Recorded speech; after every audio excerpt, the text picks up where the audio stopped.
And today we're tackling something I think a lot of us, probably everyone listening right now, struggles with, and that's, you guessed it, overthinking.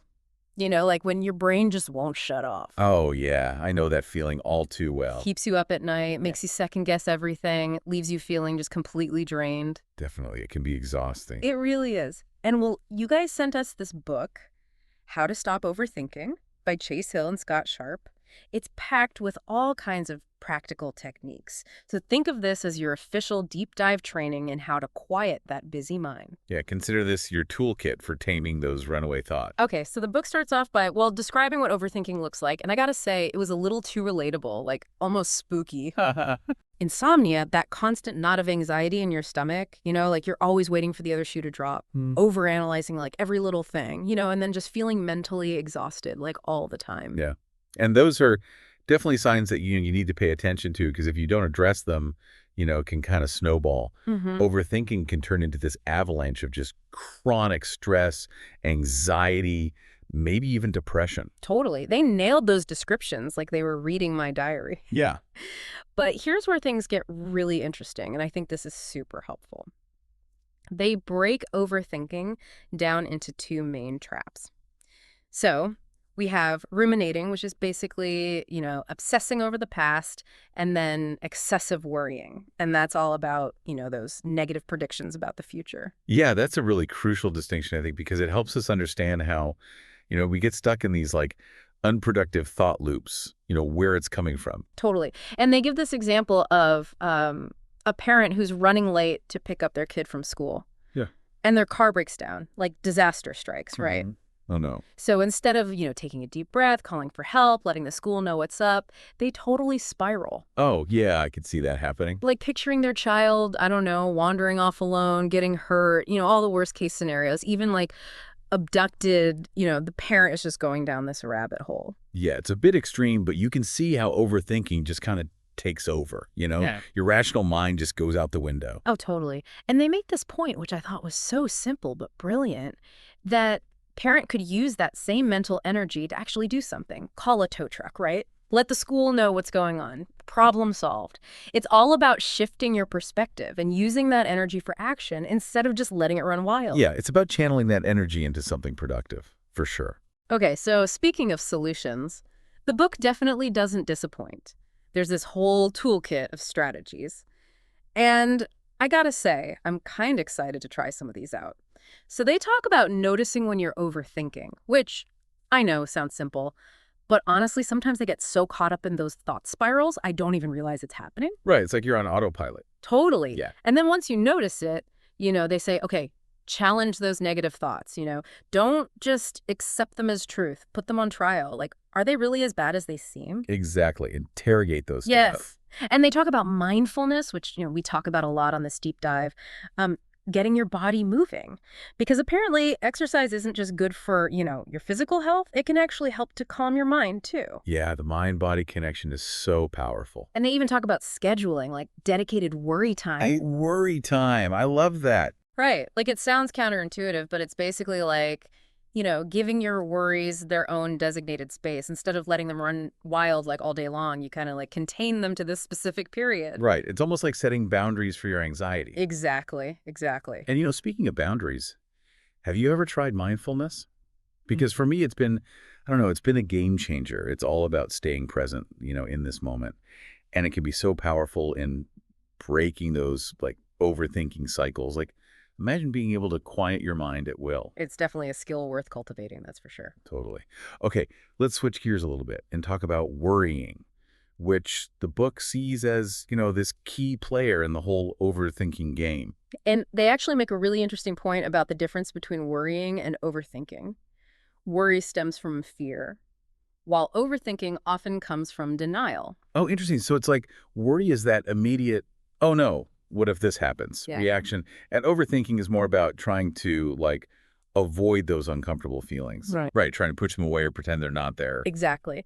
And the book brings up generalized anxiety disorder, or GAD, which is basically like worry on steroids. It's not just those, occasional worries that we all have. It's like this persistent, overwhelming anxiety that can really interfere with, your everyday life. Yeah, it can be debilitating for some people. And what I thought was fascinating was like their explanation of how GD can really mess with our bodies, like, natural fight, flight, freeze response. Right. Because instead of it being triggered by real danger, it gets set off by these like false alarms that are created by our anxious thoughts. Yeah, it's like your brain is stuck in this constant state of alert, always scanning for threats, even when there's nothing there. Exactly. Like, no wonder people with GAD just feel so on edge all the time. The book even talks about, like, physical symptoms, Yeah. shaking, sweating, heart racing, that shortness of breath. Like, talk about a full body anxiety Oh, experience. yeah, definitely. Yeah. It really highlights how connected our minds and bodies truly are. Oh, for sure. All right, so let's get down to the nitty gritty. Like, what is actually going on in our brains when we worry? The book talks about these two key players, the amygdala, which is kind of like our emotional memory bank, and then the hippocampus, which helps us process, memories. And those two areas can definitely get caught up in those anxiety loops, especially when it comes to GAD. Okay, so to make this a bit more relatable, imagine the amygdala as like that overly sensitive security system, the one that's always going off even when you're like safe and sound at home, triggering all these false alarms. Love that analogy. It's like your brain is shouting, danger, danger, when there's absolutely no threat. And then you have the hippocampus, which is all about memory processing. So it can contribute to those, negative thought spirals. It's like your brain keeps replaying those past negative experiences, so it's constantly reinforcing your fears and anxieties. So it's like your amygdala is screaming danger, and then the hippocampus is like, remember that time something bad happened? Well, it could happen again. It's exactly. Talk about a recipe for anxiety overload. Okay, I think we've spent enough time in the worry zone for now. Let's move on to something that I found really interesting. It's this concept of cognitive distortions, which are basically like thought patterns that can make your anxiety worse. Right, kind of like mental traps. Exactly. And the book lists like a whole bunch of them. It can be a bit overwhelming. But to make it a little easier to digest, let's break down a couple of these distortions and how they might show up in your life. Sounds good. First up, we have all or nothing thinking. Yeah, this is the one where you see everything in black and white. No shades of gray. Right. Like, you didn't get that promotion at work. Boom, you're a failure. Your relationship ended. You're doomed to be alone forever. There's no middle ground. Yeah, it's a pretty harsh way to view the world. And it just fuels, those feelings of inadequacy. Totally. And then we have overgeneralization, which is like all or nothing thinking's evil twin. This one's all about taking one negative experience and then applying it to every single area of your life. Right. Like, you spilled coffee on your shirt this morning. Okay, well, clearly the whole day is going to be a disaster. You get rejected on one date. Well, you'll never find love. Ever. It's all about blowing things out of proportion. Yeah. And you just completely ignore the fact that, one single incident doesn't define your entire life. Okay, so we've identified these mental traps, but how do we actually, like, escape them? That's where the book strategies come in. It's Right. about recognizing these distortions when they happen. You have to challenge those negative thoughts, reframe them in a more, a more balanced and realistic way. So instead of saying, I'm a failure because I didn't get the promotion, you might say, okay, well, this just wasn't the right opportunity for me, but I learned from it and I'll keep going. Exactly. It's about shifting your perspective and focusing on the solutions rather than dwelling on those negative thoughts. Now, I know what you're thinking. Easier said than done, right? Oh, for sure. Trust me, I get it. But the good news is, the book gives us a whole arsenal of practical techniques to help us, kind of retrain our brains and break free from those negative thought patterns. And that's what we're going to dive into in the next part of our, well, deep dive. So far, we've been kind of spelunking, into those overthinking traps and those sneaky cognitive distortions that can, like, really keep us stuck. But now, let's talk about flipping a script. How do we actually cultivate, some inner peace and get some of that mental clarity? Yeah, it's like we're shifting from defense to offense, this whole overthinking battle. Instead of just reacting to those negative thoughts, we're going to like proactively create a more peaceful state of mind. I love that. So, like, where do we even begin? I'm ready to turn my brain into, like, a Zen garden, right? Well, the book actually outlines like Hmm. 5 key strategies for achieving that inner zen, and they're surprisingly simple. The first one is accepting change. Because resisting change, it's like swimming upstream. Takes a ton of effort and, well, you don't really get anywhere. So true. It's like trying to control, like, the uncontrollable, which, I mean, hello, stress and frustration. Right, exactly. And then, of course, we need to keep challenging those negative thoughts, just like we talked about before. Remember, those thoughts, they're not facts. They're just thoughts. Hmm. And we have the power to choose whether we believe them or not. It's like we're the bouncer at the door of our minds. We get to decide which thoughts get in and which ones, well, get turned away. I love that. And now for the next 3 strategies, think of these as your daily dose of like mental wellness. Mm-hmm. First, focusing on your breathing. Deep, slow breaths can do wonders for calming those racing thoughts. Just breathe. Exactly. Then there's using calming music, like nature sounds, gentle melodies, anything that helps you relax, kind of de-stress. Chill vibes only. And then, of course, there's regular exercise. I know, Right. I know, you've probably heard this a million times. Exercise is good for you. But the book really emphasizes that mind-body connection. It's not just about like getting in shape. It's about releasing those feel-good endorphins that can help combat stress and anxiety. Totally. Okay, so what about this idea of rebooting your brain? The book talks about that, right? Like how to handle the information overload of, well, modern life. Yeah, because our brains haven't really caught up, to the constant influx of information that we're bombarded with. Emails, social media, Yeah. news alerts, all the things. It's like, no wonder we're mentally exhausted. Seriously. It's like our brains are running a marathon with no finish line. Exactly. So how do we hit that reset button? How do we give our brains a break? Well, the book suggests, first of all, ditch the multitasking. Wait, seriously, but I thought multitasking was like the key to productivity. Nope, it's a myth. Multitasking actually makes us less efficient and more prone to errors. It's like trying to juggle 5 balls at once. Eventually, you're going to drop one. Okay, so back to single tasking. What else? They recommend really immersing yourself in one task at a time. Give it your full attention. Savor the process and resist the urge to jump to the next thing. It's like practicing mindfulness, but for your to-do list. Exactly. And then, when you're done with that task, celebrate. Give yourself a little pat on the back, take a break, and then move on to the next thing. Love that. It's all about finding those like small moments of joy throughout the day. And they also talk about scheduling time for social interactions. It's easy to get caught up in our own heads, especially when we're struggling with overthinking. But connecting with others, whether it's, I don't know, a phone call with a friend, dinner with your partner, even just chatting with your barista can really make a big difference. Yeah, it's like reminding yourself you're not alone, in this whole human experience thing. Exactly. And finally, they encourage you to incorporate mind-wandering activities into your routine. Okay, tell me more about mind wandering. What does that even mean? Think like nature walks, listening to music, daydreaming, doodling, anything that allows your mind to just kind of wander freely without like a specific goal in mind. Ah, so like giving your brain a vacation from all that overthinking. Exactly. And it can actually help boost creativity and problem-solving skills. Okay, I am sold. More mind wandering, less overthinking, please. Okay, so mindfulness. It seems like a recurring theme in this book, right? And for good reason. They have this like 4-step mindfulness practice that I'm kind of excited to try out. Yeah, this is a good one. It's like a mental detox. I need that. The first step is relabeled. So instead of getting swept away by those thoughts, you simply acknowledge them. Like, oh, hey there, anxiety, I see you lurking. You're not judging them. Right. You're not trying to like push them away. You're No. just observing them. Exactly. And then step 2 is reattribute. And that's about understanding that those thoughts and feelings, they're not necessarily accurate. They're not always a reflection of reality. So it's like saying, okay, my brain's telling me I'm a failure because I didn't get that promotion, but is that really true?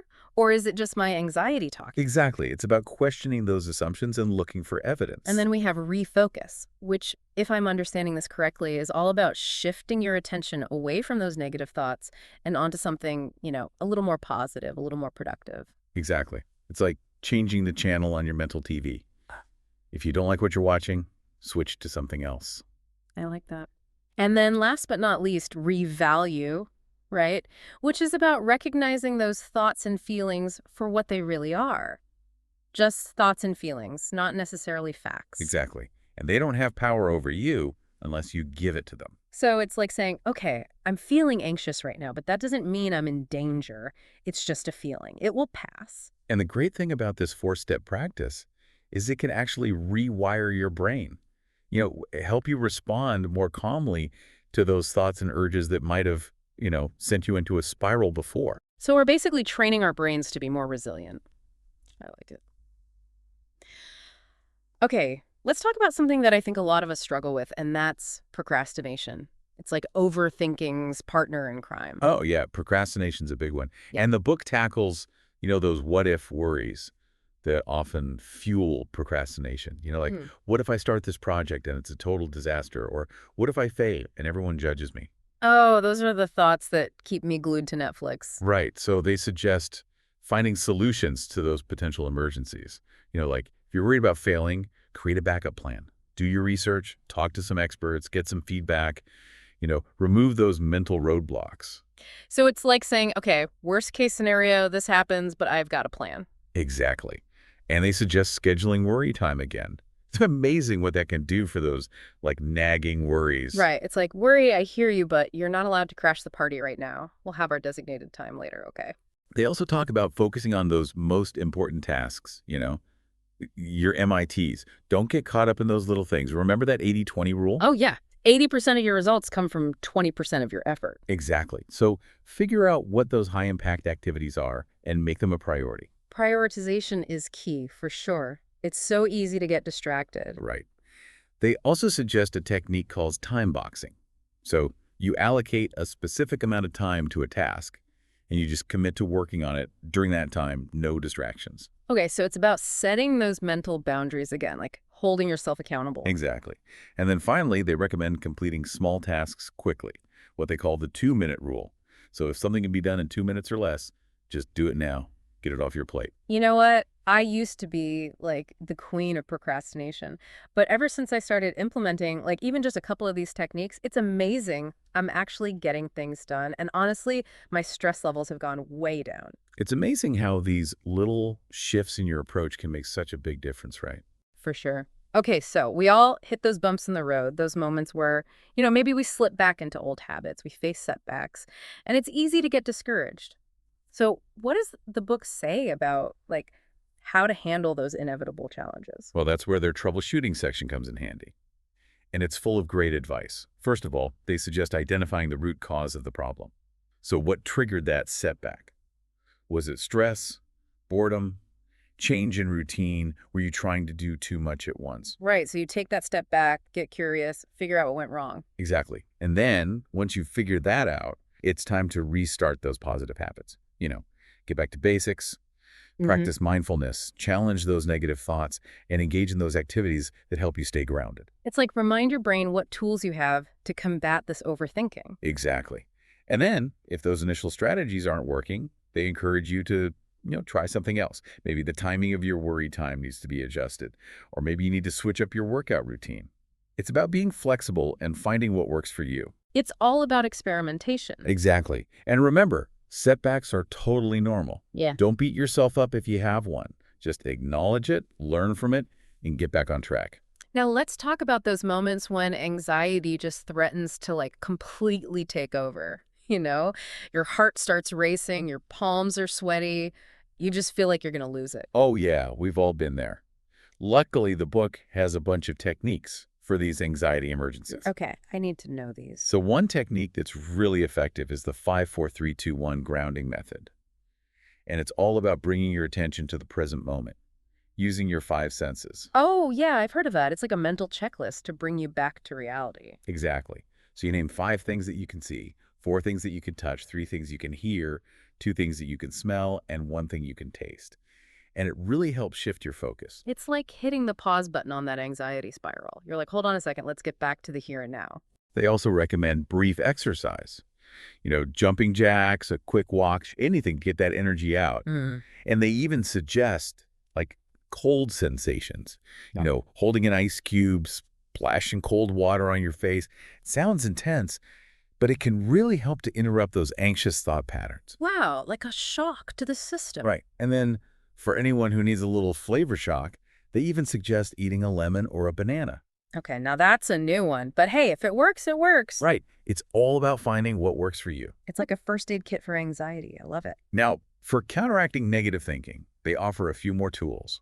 One is just to cut those thoughts off abruptly, like snapping a rubber band on your wrist. Yeah, Another is to replace them with, positive affirmations, like those I am statements. I am strong. I am capable. I've got this. I love those. And then finally, they suggest exaggerating those negative thoughts to the point of absurdity.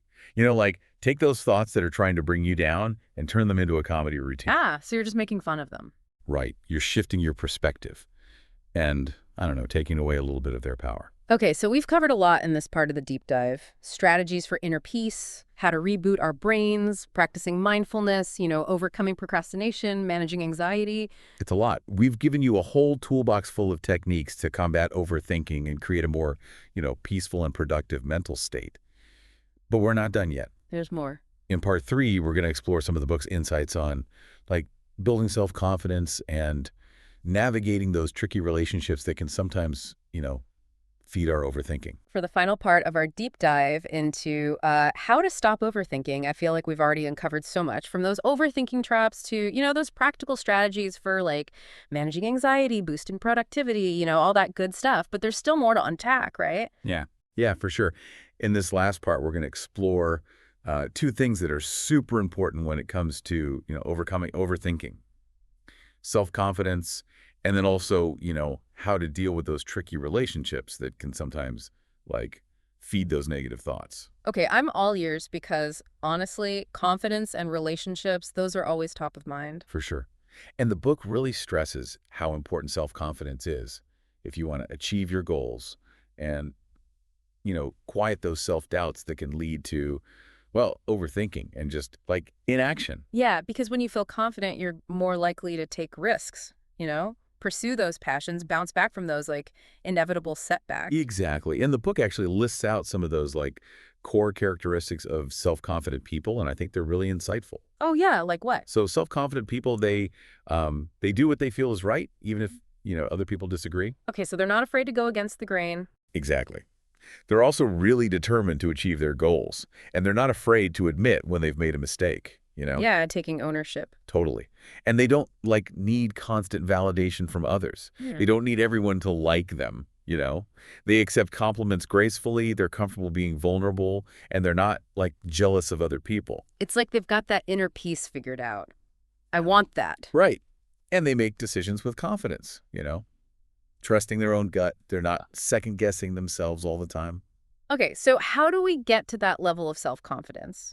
It all sounds amazing, but it also kind of feels like, well, a bit overwhelming. Yeah, but the book breaks it down into, like, this 3-step process, and it's surprisingly simple. Okay, break it down for me. So step 1 is all about, like, formulating they call it an adventure. And it starts with, looking back at your past achievements, those big wins, even the small ones. Right, like celebrating how far you've come. Exactly. Then you got to figure out what your strengths are. What are you naturally good at? What skills do you have? What makes you unique? Right, so you're recognizing your talents. Yeah. And then you need to decide what's actually important to you. What are your values? What do you want to achieve? What impact do you want to make in the world? So it's like getting clear on your purpose. Exactly.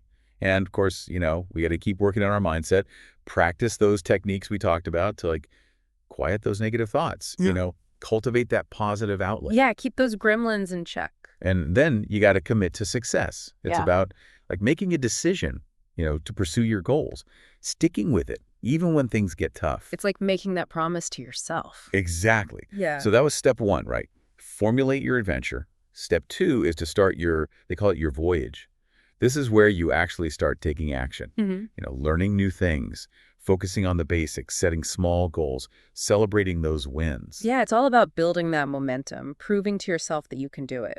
Exactly. Yeah. And again, we got to keep working on that mindset. Stay positive, challenge those negative thoughts that might try to, hold you back. Got to keep those mental muscles strong. Okay. And then step 3, the final step, is to, keep striding forward. So this is where you take all that, knowledge and skills and confidence that you've built, and you go after those, bigger goals. It's about pushing yourself outside of that comfort zone and embracing those opportunities for growth. It's like leveling up. Yeah. You've conquered those beginner levels, and now you're ready to face the boss. Exactly. And the book makes a great point that self-confidence, it's not like a destination, it's more like a journey. It's something you work on, throughout your life.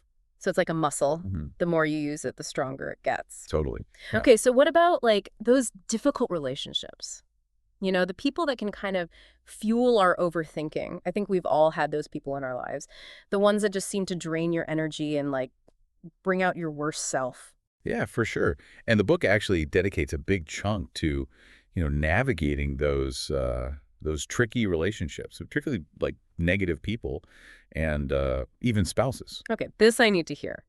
Because, relationships can be a minefield, especially when it comes to, overthinking. Totally. And they start by acknowledging, that you can't control other people. Yeah. You can only control like your own reactions, how you choose to engage with them. It's all about those boundaries, right? Yeah. Protecting your own mental space. Exactly. And they actually offer a bunch of different strategies for, dealing with those negative people. One is to set really clear boundaries, both internal and external. So like knowing your limits, communicating them. Exactly. Okay. And then they suggest questioning like the worth of the relationship. Is it actually adding value to your life, or is it just like draining your energy and kind of feeding those negative thoughts? Oof, that's a tough one. It is. But sometimes you have to ask those hard questions. You got to be honest with yourself about the impact like certain people are having on your well-being. For sure. And then, as hard as it is, they say don't take things personally, even when it feels like those negative comments are, directed right at you. Easier said than done, honestly. Totally. But try to remember, people's negativity usually stems from their own, stuff, their own insecurities, their own battles, Right. It's not really about you, even if it feels that way. Yeah. And then they also suggest to, like, act, don't react, So instead of just letting those negative comments dictate your mood, you can choose to respond, with positivity, maybe kindness, or just, walk away. It's like taking the high road. Right. And they also remind us that, we're not responsible for solving other people's problems. Yeah, you can offer support, but you can't fix everything for everyone, right? Exactly. Okay, and then when it comes to, like, spouses, the book actually has a slightly different approach. Yeah. They recommend those, open and honest conversations, using those I statements to, like, communicate your feelings clearly. It's all about, taking ownership of your emotions. Exactly. They also emphasize like consistency, Yeah. So you stick to those boundaries, you keep those commitments you've made. It's about building that trust, Yeah. which is, well, crucial for any healthy relationship. And they also encourage you to stay true to yourself, your values, even Yeah. when those values like differ from your partner's. It's about finding that balance between compromise, but also, not losing yourself in the process. Exactly. And they really highlight the importance of, spending quality time together, Yeah. doing things you both enjoy, Hmm. that help build that connection. Yeah, nurturing that bond. Right. And then finally, they talk about continuously working on your communication skills, both as individuals and then as a couple. It's like investing in the foundation of, a strong relationship. And that, my friend, brings us to the end of our deep dive into how to stop overthinking. I can't believe we made it. I feel like, I don't know, we've uncovered so much. This book has been such a game changer for me. I'm walking away with like this renewed sense of, I don't know, hope, and this whole toolbox like full of techniques to, manage my overthinking and just like create a better life, a more peaceful, more fulfilling life. And remember, this is just the beginning. The real work starts now.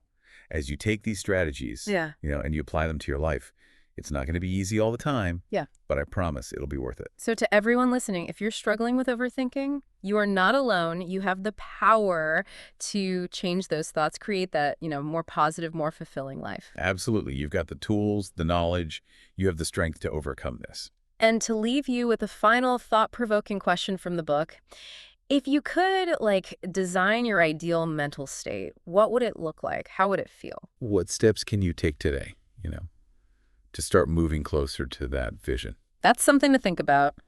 Thanks for joining us on this deep dive. We'll see you next time. Keep those minds sharp and those thoughts positive.